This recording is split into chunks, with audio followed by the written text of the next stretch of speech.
अगर आप भी चाहते हैं कि कच्चे आम का मज़ेदार मुरब्बा घर पर ही आसानी से बनाएं और महीनों बग़ैर फ्रिज के महफूज रखें तो आज की वीडियो आपके लिए है। आज मैं आपको बनाना सिखाऊंगी फौरी कच्चे आम का ऐसा ज़बरदस्त मुरब्बा जो टेस्ट में लाजवाब, रंग में खूबसूरत और मुकम्मल ज़बरदस्त जायकेदार होगा। लेकिन अक्सर लोगों का मुरब्बा या तो ख़राब हो जाता है या सही तरीके से स्टोर नहीं होता। तो आज मैं आपको बहुत ही ईजी मेथड और सीक्रेट बताऊंगी जिससे आपका मुरब्बा बिल्कुल परफेक्ट और लंबे अरसे तक फ्रेश रहेगा। इसलिए वीडियो को आखिर तक ज़रूर देखिएगा क्योंकि आखिर में मैं आपको मुरब्बा महफूज करने का मुकम्मल तरीका बताऊंगी जो इसे ख़राब होने से बचाएगा। तो बिस्मिल्लाहिर्रहमानिर्रहीम, यहाँ हम अपनी वीडियो को स्टार्ट करते हैं। तो यहाँ मैंने हाफ़ केजी कच्ची केरी ली है, इनको मैंने अच्छे से वॉश कर लिया है। तो अब हम इसके छिलके रिमूव करेंगे। आप कम या ज़्यादा भी ले सकते हैं, लेकिन मैंने यहाँ हाफ़ केजी ली हैं। तो यहाँ हम 1 बाय 1 तमाम कैरी के छिलके रिमूव कर लेंगे और मैं आपको इसकी कटिंग करने का तरीका भी बताऊंगी। मुरब्बे में कटिंग बहुत मैटर करती है, तो इसलिए कटिंग का ख़ास ख्याल रखिएगा। तो यहाँ मैंने तमाम छिलके रिमूव करने के बाद हम इसको दरमियान में से कट करेंगे और जो इसके अंदर ये गुठली है इसको बाहर निकाल लेंगे दोनों साइड से। तो इसको अब हम स्लाइस में कट करेंगे। तो यहाँ आप चेक कर लें, बिल्कुल इसी तरीके से आप लोगों ने स्लाइस में कट करनी है और इसकी मोटाई देख लें, इससे ज़्यादा मोटा या इससे ज़्यादा पतला कट नहीं करना। तो यहाँ देखिए मैंने तमाम केरी को अच्छे से कट कर लिया है स्लाइस में। इसकी गुठलियाँ निकाल कर और छिलके रिमूव करके ये तकरीबन 400 ग्राम रह गया है। तो आपने मेजरमेंट का ख़ास ख्याल रखना है क्योंकि इस हिसाब से हम नेक्स्ट इसमें चीनी वगैरह ऐड करेंगे, क्योंकि मुरब्बे में शुगर बहुत ही मैटर करती है, तो इसलिए इस बात का ख़ास ख्याल रखना है। तो चलते हैं अपने नेक्स्ट स्टेप की तरफ। तो यहाँ मैंने एक पैन लिया है, इसके अंदर हम ऐड करेंगे 1 कप पानी का।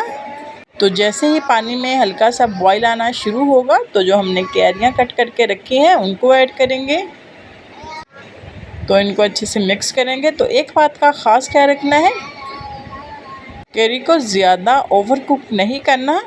इसको सिर्फ हम अब 2 से 3 मिनट के लिए कवर लगाकर पकाएंगे ताकि ये थोड़ी सी नरम हो जाए। तो यहाँ हम चेक करते हैं,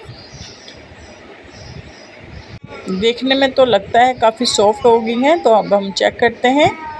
तो यहाँ देखिए माशाल्लाह अच्छे से सॉफ्ट हो गई हैं। अब हम इसको मज़ीद कुक नहीं करेंगे। अब मैं इसमें ऐड कर रही हूँ 400 ग्राम ही चीनी। तो जैसे कि मैंने आपको पहले भी बताया है कि चीनी को हमने मेजरमेंट करके ऐड करना है, तो इसीलिए आप लोगों ने कैरीज के हिसाब से चीनी को ऐड करना है। तो यहाँ हम इसको मज़ीद 2 मिनट के लिए पकाएंगे। तो साथ यहाँ मैं तकरीबन 4 से 5 सब्ज़ इलायचियों के दाने ऐड कर रही हूँ और ज़बरदस्त फ्लेवर के लिए यहाँ मैंने 1 अदद दालचीनी का टुकड़ा ऐड किया है और मीठे को लेवल करने के लिए यहाँ मैंने हाफ़ टी स्पून नमक ऐड किया है। इससे बहुत ज़बरदस्त फ्लेवर भी आता है और शुगर भी ज़रा लेवल पे आ जाती है। तो इन तमाम चीज़ों को ऐड करके हम 2 मिनट के लिए पकाएंगे और इसको ज़बरदस्त बाज़ार जैसे मुरब्बे की लुक देने के लिए यहाँ मैंने बिल्कुल 1 चुटकी के बराबर फूड कलर ऐड किया है, येलो फूड कलर, और इसको अच्छे से मिक्स करके इतना पकाना है कि जो इसकी चाशनी है उसकी एक तार बने, ज़्यादा इसको गाढ़ा नहीं करना। तो यहाँ हम चेक कर लेते हैं।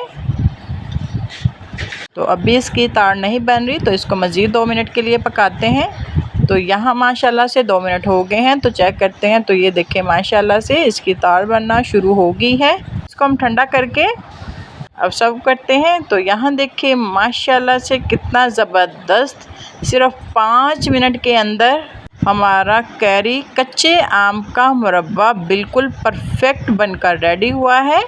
आप चेक कर सकते हैं, देख लें, ज़रा सा भी टूटा नहीं है, बिल्कुल परफेक्ट स्लाइस में हमारा मुरब्बा बनकर रेडी हुआ है। तो चलते हैं इसकी फ़ाइनल लुक की तरफ। तो माशाल्लाह देखें कितना ज़बरदस्त हमारा मुरब्बा बनकर रेडी हुआ है। अगर आपको हमारी रेसिपी पसंद आई है तो चैनल को लाइक एंड सब्सक्राइब ज़रूर कीजिएगा।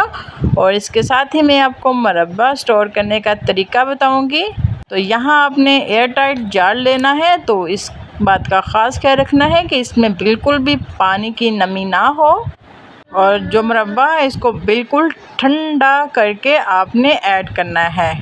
तो इंशाल्लाह आप बग़ैर फ्रिज के इसको 2 महीने तक इजीली यूज़ कर सकते हैं। ये ज़रा भी ख़राब नहीं होगा, फ्रिज के बाहर ही पड़ा रहेगा। तो इंशाल्लाह इसको कुछ भी नहीं होगा। आप इसको बच्चों को ब्रेड पर जैम के तौर पर भी लगा के दे सकती हैं। इंशाल्लाह ये बिल्कुल भी ख़राब नहीं होगा। तो इसके साथ ही मुझे इजाज़त दें और दुआ में याद रखिएगा, अपना बहुत सारा ख्याल रखिएगा। मिलते हैं नेक्स्ट वीडियो में एक नई मज़ेदार रेसिपी के साथ। फ़ी ईमान अल्लाह।